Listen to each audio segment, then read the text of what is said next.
Hi everybody, I hope that you're doing well. As a reminder, I've given you feedback and comments on your topic paper and annotated bibliography.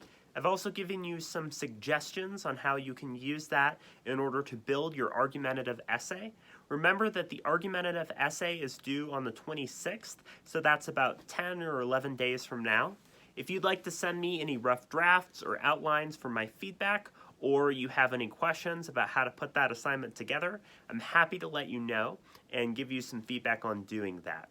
So for this week, we'll be getting into Chapter 9. You might have noticed that the quiz covers both Chapters 6 and 9.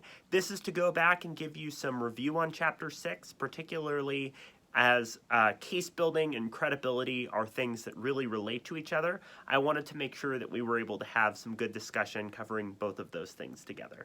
So do make sure that you've reviewed that chapter going into your reading quiz for this week, and the discussion activity that you'll be doing will relate primarily to the Chapter 9 reading. So let's talk about credibility. Credibility is a concept that we brought in a little bit earlier in the semester, but one that this chapter really gets into in a lot more detail. So think about credibility as kind of the entryway, or the thing that really gets your foot in the door in order to make an argument.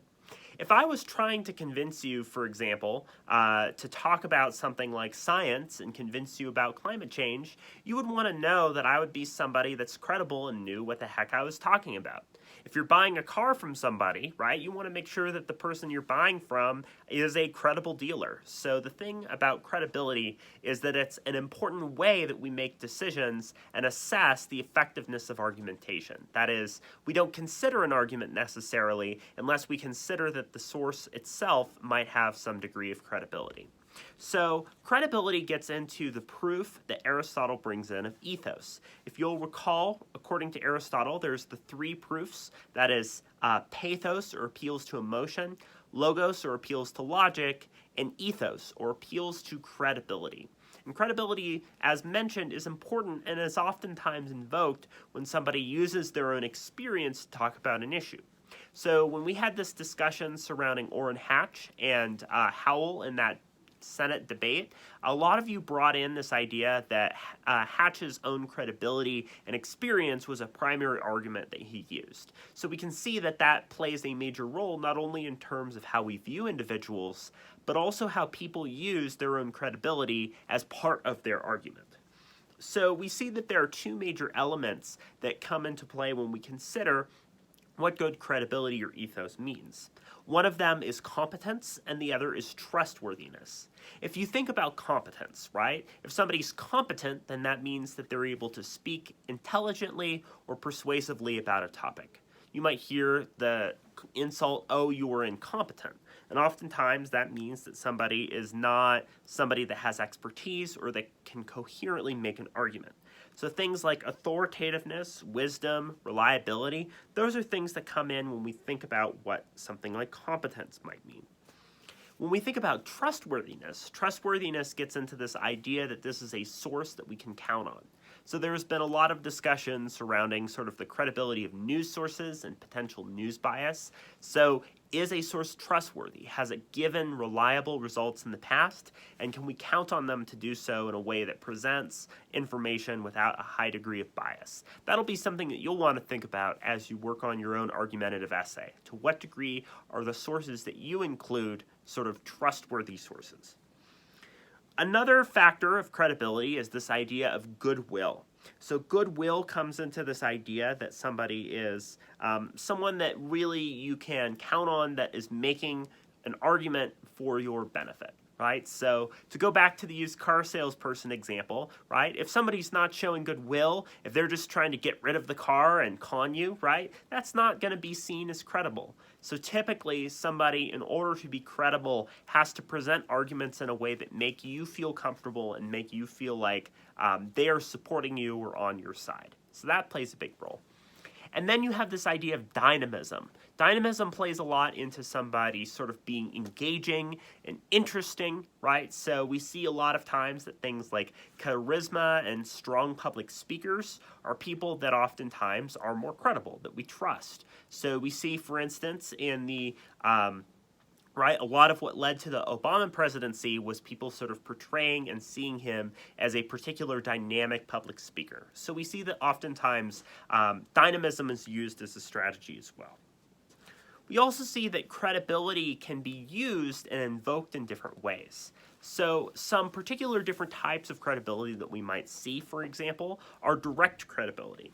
So direct credibility is when you're really trying to use your own reputation and come into this idea where you are indicating and giving somebody your own experience. So you might say, you know, I got my PhD in aerodynamics. I know what I'm talking about when I'm giving modifications to this plane, or something like that. So direct credibility is when you are drawing upon your own expertise as part of making an argument.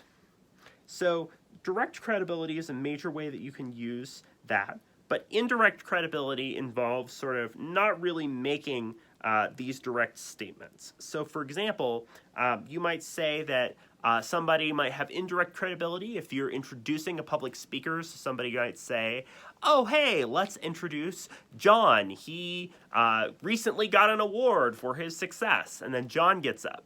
John wasn't the one that actually spoke about his success. It happened indirectly through somebody else. So you can see that oftentimes somebody might have a reputation and they might have expertise on something that does not derive itself from the person directly saying their own experience and credibility. We come in assuming that they are credible because of the information that we know about them, not the information that they directly say when they're speaking to us. So some other things to think about in terms of credibility is this idea of reputation, right? Somebody's own background. You might have heard the expression, your reputation precedes you. And so that own background is important in terms of coming into a situation and arguing credibly. If we think, for example, about a lot of the Democratic primary debates that are happening, right? A lot of the top tier candidates are people that come in with a degree of credibility and reputation already. They have previous background, they have a base of support, and so that gets used in many ways to help them with the arguments that they might build later. Sincerity is another important element. If you seem sincere or honest when you're talking to somebody, then that makes you seem more credible. If you seem duplicitous or two-faced, right, a lot of times people are less likely to buy in with you. So there are a lot of other ways that credibility can be built. Using evidence is a really good way to show that you have expertise and you have built-in good sources surrounding the topic. Appealing to the values of voters, right? So a lot of times we see this in political contexts where people are like, you know, to those of you that are worried about our freedoms being infringed upon, I've got your back, right? That's a direct appeal to the value of freedom that people might have.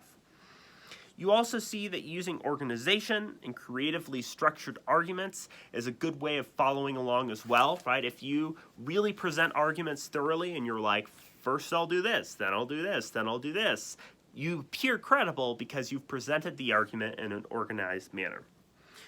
Understanding that credibility is an issue, not a person, is an important element as well.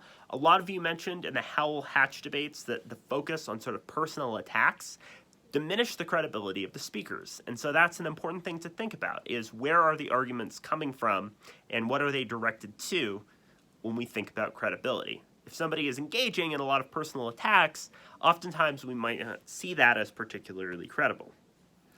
We also see that there's a lot of different ways that different spheres relate to credibility too. So you might know a lot about sort of business management, but you might not necessarily know a lot about making pizza, right? Your own credibility from one area does not necessarily translate to the other area. So you need to think carefully about, does the person have the correct credibility or credentials for that particular argument that they're trying to advance? So they might not have business experience, but might not be a persuasive source in telling you how to make a pizza. So I think that's a way of thinking about credibility, is it's dependent on the sphere, but that credibility can be invoked in different ways by different audiences in order to try to create an argument that's persuasive. So you can use credibility directly to directly say, I have this experience, you should believe me, and you can use it indirectly where your own reputation and other factors might play into that. So credibility is important for us as people that are looking at the world and hearing people make a bunch of arguments. We have to seriously consider why or why not we should follow or agree with their arguments based on the sources themselves. So credibility is incredibly important, and I think this chapter is a really good way of getting into this concept of credibility in greater detail. That does it for us for this week, and let me know if you have any questions.